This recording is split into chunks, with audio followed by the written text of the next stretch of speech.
Hey guys, Johnny here with Horse Soldier Training and Consulting, and today I'm going to be doing a video for you on my mounted setup for mounted patrols.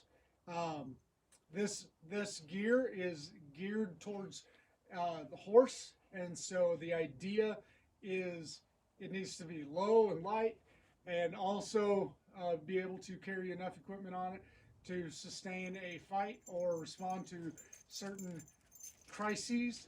Um, Quickly and in a hurry. So with my, let's talk about what I'm wearing before I get into my gear. That'll be I'll do a full breakdown of the gear. But boots wise, I'm wearing some Danner Bull Run boots. They are technically a work boot, not a riding boot, but they give good ankle support. They got relatively slick soles so that you can get in and out of the stirrup fairly easy. Without hanging up. That's always a danger when you are dealing with mounted work. Is you need a boot that, especially when you're trying to have a one-size-fits-all umbrella concept, but your boot needs to be both functional on the ground as a walking boot and as a riding boot. And it is very rare to find boots that do both. Riding soles are typically smooth, so they'll slide in and out. Walking soles typically have good aggressive grips on them so that you don't slip and fall. Riding boots don't make good walking boots, and walking boots don't make good riding boots. These might be the exception.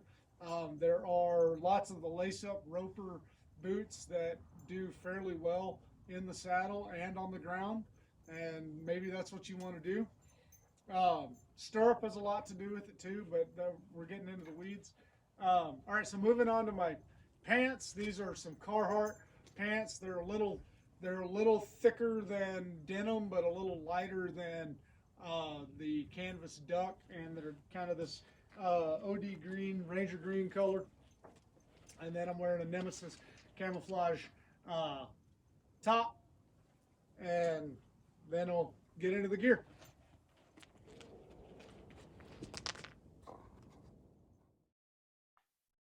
All right, so my rig is built from the ground up from the horse. The idea of being in the saddle at all times, or patrolling in the saddle. So this is my patrol setup. This is not an overnight. This is not a long range patrol. This is just a simple patrol, maybe a QRF type operation. But my rig builds from the horse up, and so I'm going to start with my belt. And so the basic idea that I have is there's three things I never want to be without, that I always want on my person. They're not in a bag, they're not hanging on the saddle, they're not in a rucksack, assault pack, whatever. They're on me at all times. And that's ammunition, medical, and water. I never want to be without those three things. So my rig starts with that in mind, and it starts at the waist. If I have to shed everything else, this is the last thing I want to shed. So my belt is an HSGI Molly belt with the, I really like this, I can't remember what they call it, Sure Grip or something like that. I could be completely wrong on that. I really like how they've got this grippy material that sits around your waist real tight. But anyways, I'll start on this side. And I've got Tactical Tailor pistol mag pouch, HSGI Taco, a tourniquet holder. I think that's Tactical Tailor IFAC pouch. On the back, I've got two utility pouches that are 100-round saw pouches, but I can use them for whatever I want. I've got this one set up with padding in it for my PVS 14s. This one I usually carry binoculars in it, but you can carry whatever you need to in it to supplement your mission. A water pouch, and then a hard taco, and then my Safariland leg rig with GLS holster and knife scabbard for my K-Bar Becker 16, BK 16 knife. Ooh, that needs to be cleaned up. And then I've got a frag pouch here that I can carry a number of things in, not just frags. All right, so going in the belt, I'm going to start on this side and work around. Going in this, I've got my, like I said, Becker BK16. The handgun that I usually carry is a Ruger RXM Glock 19 clone. Locks in there. That's very secure in there. I've been running this rig for a while and haven't had any issues with it at all. Okay, so from there, I'm going to stick one rifle mag into that taco pouch. Then I've got my canteen cup, steel canteen cup.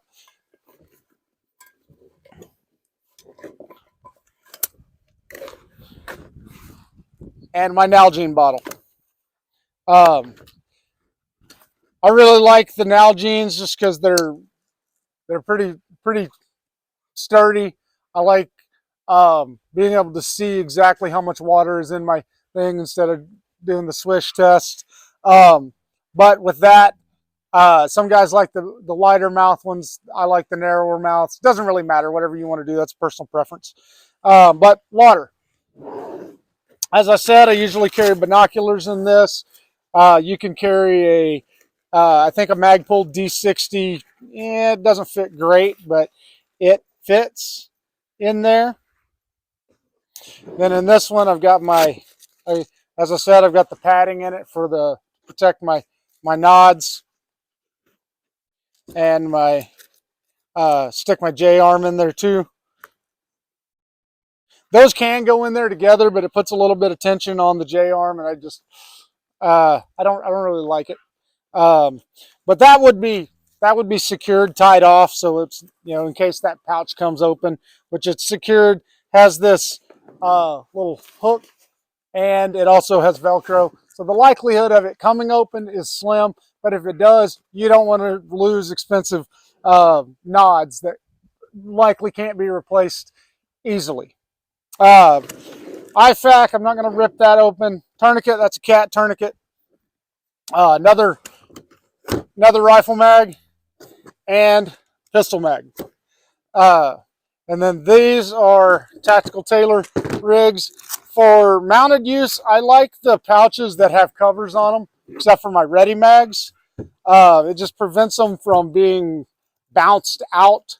Even most good open top rigs, with the exception of the ones with the bungees, but even the good open top rigs, those mags can come loose over time, and it's just one less thing to have to worry about. I keep my ready mags open top so I can grab them and go, but largely I like to keep them covered.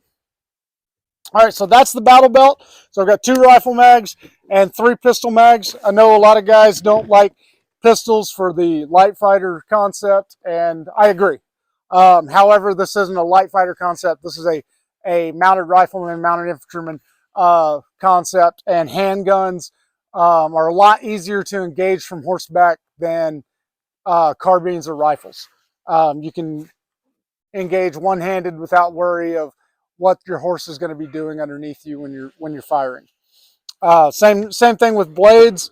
A lot of the light fighter concept. We're moving away from everybody carrying big blades, and we're going to like pocket knives and small blades and stuff, and that's great. But again, with the mounted operations in mind, you need to think about cutting away your equipment off of the animal. And big blades, not super big, not like K-bar, the big full size K-bar big, but 5-6 inch blade, that's about big enough. I wouldn't go bigger than that. But it needs to be razor sharp, be able to cut through big thick leather straps, breast collars, latigos, rear cinches, and stuff like that. But you might find yourself in a situation where you have to cut equipment off of a horse because it's fallen down or whatever, and the equipment is restricting its movements, and you just can't get to the release buckles and whatnot. You have to cut it loose. So that's something to think about when you're setting up a mounted load. And so a fixed blade knife is a definite must there. All right, going to my chest rig now. I'm running a Onward Research recce rig. I've got a Tactical Tailor map pouch put up top, and a tactical tailor dangler at the bottom. So in the map pouch at the top, there's 2 pockets. I keep my protractor in that. This is from maptools.com. It does 1 to 24,000, 1 to 25,000, and 1 to 50,000 maps. So really great buy, really cheap, really small. Great for small pouches like what's in here. I've got my photocopy of my AO on there, so I'm going to stick that Velcro's right in the middle. Then in the outer pocket down here, I have a quick reference sheet that's got the declination reference for my map, so I don't have to reference the little map key at the bottom. I can that's really easy to find, really easy to get to, and it's also got very specific things about my location built in there. That comes from maptools.com as well. And they sent me this when I ordered those protractors, so good on those guys. All right, so that gets shoved in there. In the also in that pocket, I've got a bigger map of my AO and a Write in the Rain notebook for referencing, writing things down, notes and whatnot, quick references, and what have you. All right, so in the there's little pencil pen sleeves there, and I keep one number 2 pencil that I've cut in half. That goes in there.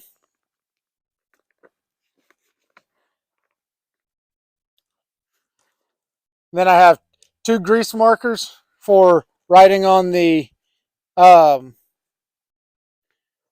laminated sheets or on the card for making quick notes. I have a measuring compass for making quick measurements. These are I love this for like calculating distance instead of trying to do the string thing, or even a ruler or whatnot.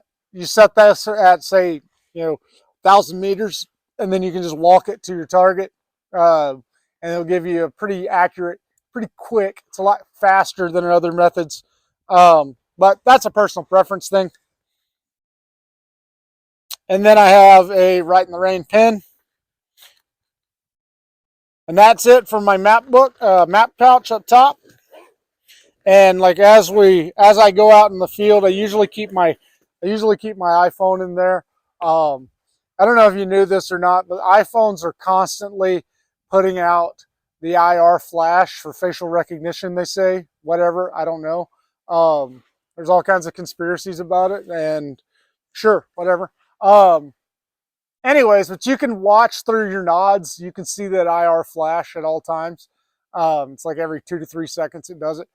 And that will give your position away. So either put tape over that camera at the top of your screen or keep it covered. So I keep mine covered.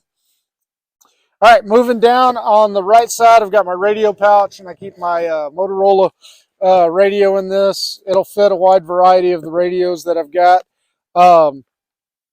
I carry 2 antennas with me. I keep the short little whip antenna that can be removed, and then I have a Disco 32 antenna that wraps through my gear, just to give me a little more capability there. And so once that goes in and gets buckled in, then I stick on the Disco 32 antenna and lock that down. All right. I've got right now just the hand mic.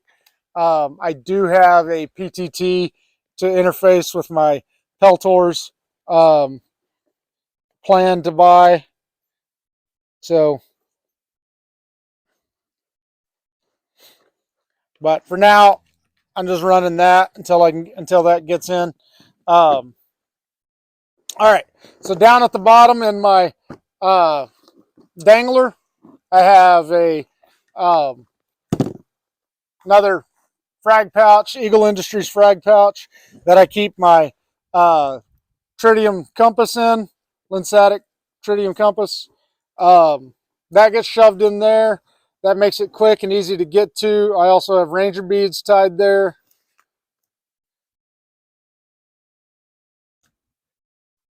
And so they're not bouncing around, swinging around, banging around. That all gets tucked inside the pouch and secured. And then I've got that bungeed down to the other side with a Ranger band to keep that from flopping too much. And then I've got a cat tourniquet down there as well. Hanging off of the pouch, I've got my mechanics gloves. I love those gloves because they give you great dexterity when you're wearing them. The only downside is because they give you great dexterity, that means they're thinner and they wear out fairly quickly. So always keep extra gloves on hand, maybe not on you, but in your back at base or back at the fob or whatever. Always keep extra gloves and stuff on hand. All right, inside I keep a cut down VS17 panel. I leave mine a little bigger than most dudes, but that's a personal preference thing. I keep a mosquito net, camouflage face paint, and it's in here that I put my multi-tool. That's a Leatherman Wave, I think that one is. Nope, Sidekick. Signal mirror and whistle, same thing. Keep that in there, ready to be used. Those things have a wide variety of uses, from signaling fires to signaling for help. I keep the tool for taking off my optics off of my carbine and off of my pistol, and also for opening up the battery compartment. That stinking, I think it's the Defender ST on that RXM. The battery cap is kind of a pain in the butt to get to, so always keep that in here. And then I keep some Lickies and Chewies in there. That's a Cliff Bar. And I know I carry a lot of stuff in my assault pack and whatever. But lastly in there is my New Testament, Gideon's New Testament. And so that is my chest rig. And then normally I run 4 mags in it. However, it can hold 8, so I can plus it up if I need to. But with the 4 in there, the 2 on my waist and the 1 on my weapon, that's a full combat load right there. And when you're adding horses to the mix, you got to be very particular about your weight, because you don't want to go too heavy. And so I opt to keep my load at the standard 7 mags rather than bumping that up. Now my dismounted load, I usually carry a lot more ammo when I'm dismounted than when I'm mounted. But mission drives the fight. So your gear that you're carrying should be dictated by the mission you are doing. So if you're going on a QRF mission, you might want to pack a little heavier on the ammo. And for short duration patrols or quick trips over to the neighbor's house for responding to whatever your mission is, if it's real short, less than a day, you can go heavier. Horses can endure a lot of, for lack of better words, physical torture when it comes to carrying weight, but their bodies will break down fairly quickly if you overload them too often for too long. We want to try to keep that whole load below 25 to 30% of their body weight. If for longer durations, you want to stick to around 20% of their body weight. That's your body, your equipment, and your saddle, and everything that's on your saddle and your weapon. Oh, I forgot to stick the radio antenna in there. That also goes in the dangler. All right, so if I carry everything with the extra 4 mags, 8, 9, 10, that gives me 11 mags and 4 pistol mags. I can prosecute quite a fight with that loadout, but it all depends on the mission. If I'm just on a short duration patrol, I'm probably not looking for a fight, but I've got enough ammo on me to be in a fight. You can also pare this down even farther. I've got another loadout that I run sometimes. That's just 5 magazines. And so I carry 2 up top and 2 on my belt and 1 in the weapon. You can even go lighter than that if you wanted, but mission drives the fight. So same thing with your weapons. You know, horses and stuff, lighter is better. And so once you add lights and lasers, suppressors onto a weapon, you start adding a lot of weight to it. So short-barreled carbines are a lot better for mounted use than longer-barreled carbines. But again, mission drives the fight. I've got a 20-inch, I've got a 16-inch, I've got a 14-inch. Other short barrel ones, but this 10-inch is kind of my go-to. I really like this one.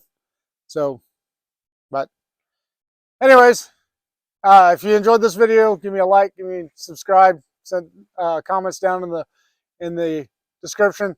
I know mounted work is not for everybody, and I get poked fun at all the time for it. I don't care. Been doing this a while. Did it in the Army, doing it now. I don't really care what you think, but it's good information, and take it, do with it what you will. All right, thanks.